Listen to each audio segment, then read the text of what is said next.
This is my favorite way to use my trapping in order to set up my other striking and other martial arts.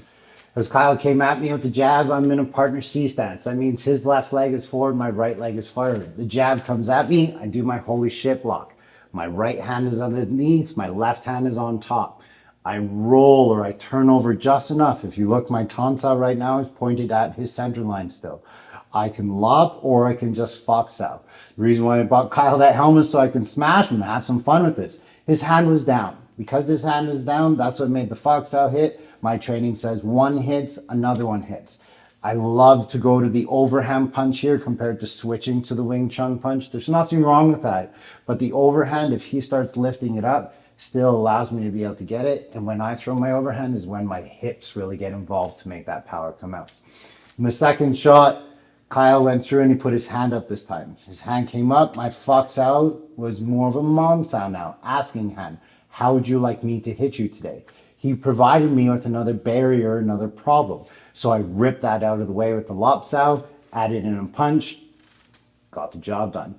On the third one, Kyle threw the old one too. So I went to here right away. My fox out had to be stopped short. He's actually near my center line now. So my fox out turned into a tonsao, and I'm kind of accepting it as you see my hips turn and moving back. Once that happened, my left hand came up to lift it out of the way. That allowed my right arm to come under, hun sao, and push. He's outside of my punching range, so that's why I threw a kick. With all of these things, the big thing that's setting it up is your holy shit block. Okay, and it's just getting good at building a proper flinch response. If you're gonna freak out like this anyways, why not freak out in a way that you can turn into something and then your arms will start just doing the job for you. Go buy a helmet. They're super fun to be able to smash people with because then you get to test your trapping out. And that's the thing I think a lot of people give trapping a bad name for is they're like, oh, it might work. Oh, it might not work. Well, go test it. That's the whole idea of training martial arts. If you want to see if your stuff works, you have to pressure test it.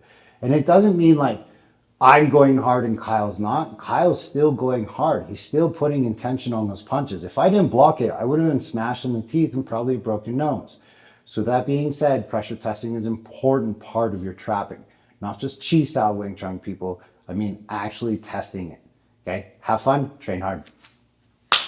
Thanks for watching the video. You're obviously very dedicated towards your practice of self-defense, but there's only so much that you can learn from a quick couple-minute videos, and this is why the Budo brothers and I spent some serious time and effort and put together a very, very high-quality product available on budobrothers.com. It covers all the ranges of martial arts and everything that you need to do in order to be better at your self-defense. But what it also does is it walks you through how to train it by yourself, how to train it with a partner, so that you're actually building the skills and the attributes needed for self-defense. Yes, watching the quick videos and the shorts can do a lot, but if you really want to take a deep dive and learn a lot about self-defense, this is why we made this course for you. So make sure you train your ass off. Stay safe.